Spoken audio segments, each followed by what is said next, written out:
ground shook, homes were damaged, lives were interrupted. For some families, everything changed in a moment. And after the disaster, the hardest part begins, standing up again. For now, kasi tinamaan po yung Malapatan ng 7.8 magnitude na lindol. Just recently po, June 8 po, 2026.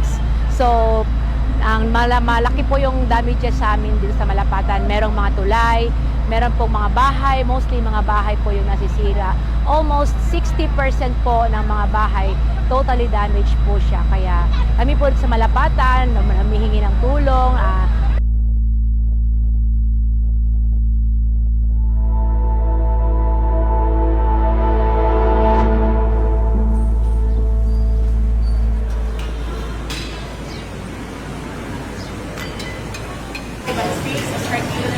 Sa na-experience na mo about sa lindol, which is yung 7.8, sa amin kasi parang meron kasi kami mga trainings about that. So any disaster response, willing na po kami makapag-response anytime. So sa team ko, so far safety naman kami lahat. Thank you sa Vantage Foundation kasi sila yung isa sa tumutulong or magbibigay ng relief goods sa mga nasalanta bandang Sarangani Province.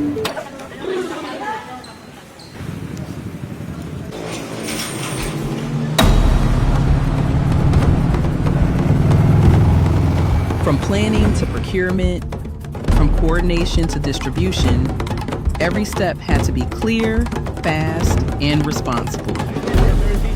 Disaster relief is not only about arriving.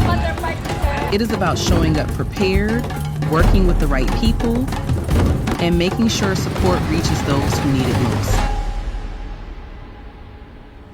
So presently po, nandito kami ngayon sa Sitio Jamalot po, Barangay Lunpadido, and now, nagbibigay po yung ng tulong sa Vantage Foundation. So nakikita nyo naman siguro po yung mga tao dito. So that's it po. Maraming salamat and thank you very much.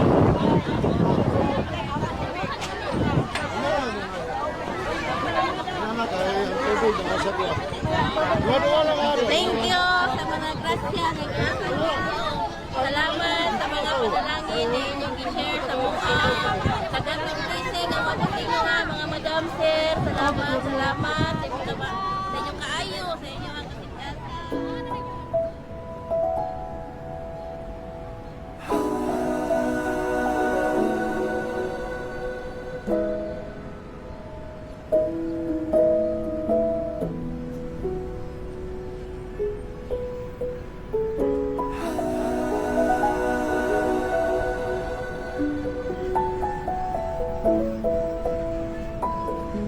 The news will move on, the attention will fade.